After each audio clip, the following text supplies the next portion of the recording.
everyone, I'm back with another Sewing Thursday, and today I'm going to do a concealed zip. So if you've ever been really scared of a concealed zip, no need, we're going to do it together and you're going to learn how to put it in so it looks like the one on this dress, so that you get a beautiful finish, goes all the way to the top, and it looks really neat. Really, it isn't very hard to do. Here I've got two different types of zips. This is a concealed zip and this is an open zip. And the open zip will have the teeth in the front. And the concealed zip will have the teeth behind. So it looks like it's actually closing in on itself. Yeah, so that's the main difference. When you go and buy one, it's concealed, or some people call it invisible, that's okay as well. This is an open zip, which I think actually, unless you do a zip that's showing, is harder to put in. So we're starting with what I consider to be one of the easiest zips to put in, which is the concealed zip, which might surprise you guys. Here we've got my fabrics. I'm going to use a calico, which is going to represent my lining, and I'm using a nice cotton that's going to represent my shell. And in your dress or your skirt, you will also have marked up to where the, hang on, it's on this side, where you want your zip to go into. So I'm working my zip from here to there. So that means I need to close this here from this point down. That will be more, of course, in a proper dress. And I need to do the same here. With this method, you're closing the center back seam first. I find that easier. And then you iron that seam apart. Next we're going to start working on our zip, and I've got a horrendous color here I'm never going to use again for this sample. So we want this zip, which has the teeth on the inside rather than on the outside. That's the main difference. We want that to go on here. Now very often the distance between your puller and the top is more than 1 centimeter, and if your seam allowance is only 1 centimeter, this may or may not be a little bit long. If you're working with a 1.5, like most of the batik patterns, etc., then this is the perfect length. For 1 centimeter, you might want to snip off a little bit so that the distance here is just over 1 centimeter. So now we are going to attach our fabric to this side of the zip, so that when the zip is closed you can't see a single thing, and this needs to be on the center. Now what you want to do is open your zip and you place your zip on like this. You may want to pin this all the way down, and when you get to this point here, this needs to sit exactly on there, and it will do if you've done your 1 centimeter seam allowance. So pin this in, take it down, right to this point there. Grand. Now we do the same on the other side. Do your little zip up. Now we do the other side. Okay. So I'm going to put my zip to the inside. That would make it a bit easier, wouldn't it? Like this. All right. Now this side here has to sit on the other side. Okay. So what we want to do is we want to make sure that this here is nice and flat. Okay. Nice and flat. And now we move this to the edge. I think that's why in industry the centimeter seam allowance is so used, because everything is normed like that. And if you're using the 1.5 that is coming with most sewing patterns, it's actually not as good. A lot of the PDF designers use 1 centimeter for that simple reason. It's just more professional and it works with everything. So I've got this in now, and when I open this out, I can see that when these are sewn in, there is no pulling here, there's none of that, which is easy to do if you don't do it like this. So I've got it. So what I want to do now is I'm going to just attach this zip to the edge of my fabric. And if you're looking inside your dresses, you will actually see that stitch. It's just a holding stitch, but it makes your life a lot easier. For the right side, I've just opened up my zip, and now I'm putting my foot down. And if I was to sew this, you can see the needle would not hit the fabric. So what you want to do is move your needle over as far as you can go. That is not the same on all sewing machines, of course, but go as far as you can go. That's all you need to do. And sew it in. Now the teeth will actually keep this all in place. All right, so I'm just sewing this in. Depending on what fabric you have, you might want to like hold it nice and taut from the back. Put your needle down, and you can close your zip again because I had to open it to get in. Once you've done this like this, you'll never want to do another open zip ever again. It's so much easier. I'm going to show you that as well in another lesson, but this is so easy. Right, we're sewing all the way down. And stopping obviously just here. Don't go further down. No need to go further down. You won't get the zip through easily, otherwise you'll see later why you can only go to there. Turn it over, and on this side I've pinned it from this side. Doesn't matter from which side you sew it on, you see. Just do it. There you go.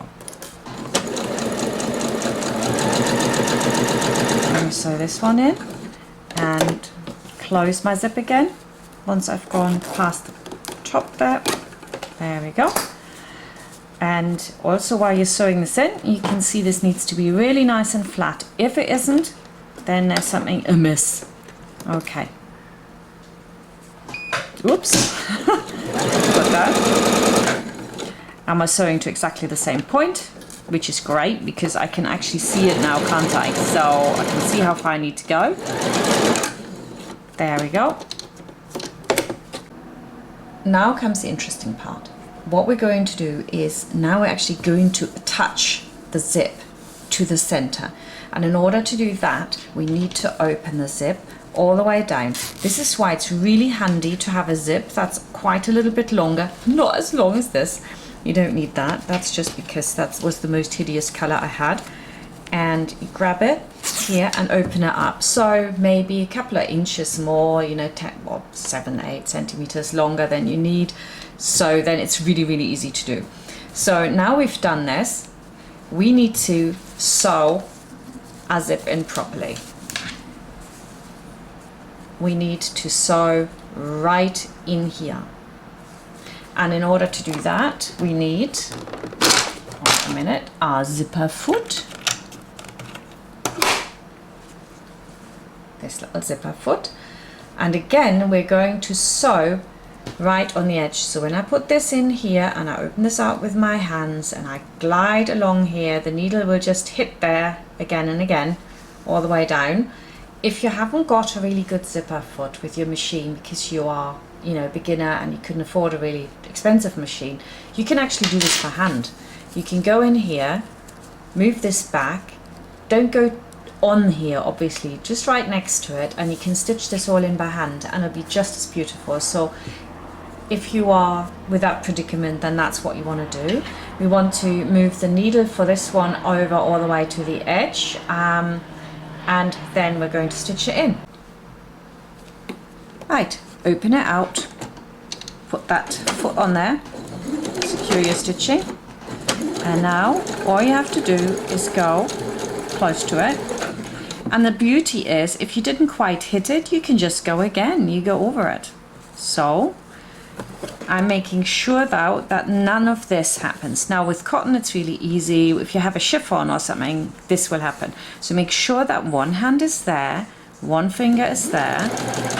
So move it up and hold it open with the other finger like that. And then you're hitting right down here. Now of course you have to stop at this point here, so backwards and forwards. You don't want to go too far, obviously, just to that point. So now I'm going to go in here as close as I can.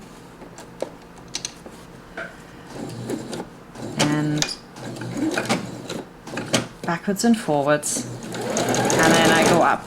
And like I just said, it might be better to start on this one and then do the other one from the top down, because it's so much easier to get in. But this one, I'll just do it like this. Right. Got a zip here.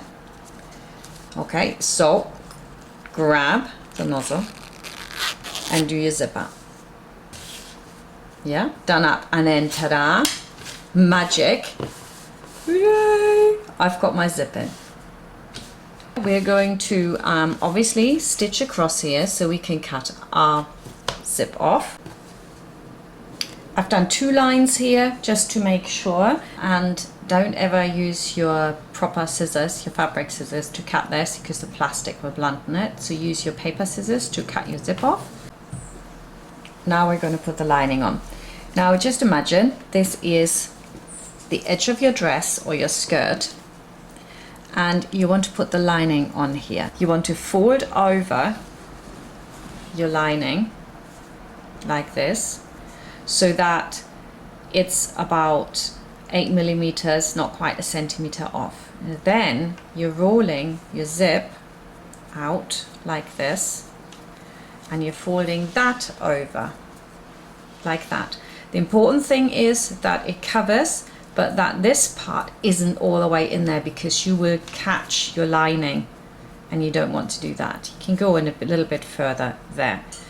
And I'm going to, I always do a pin like this, and then we can look at it a bit better.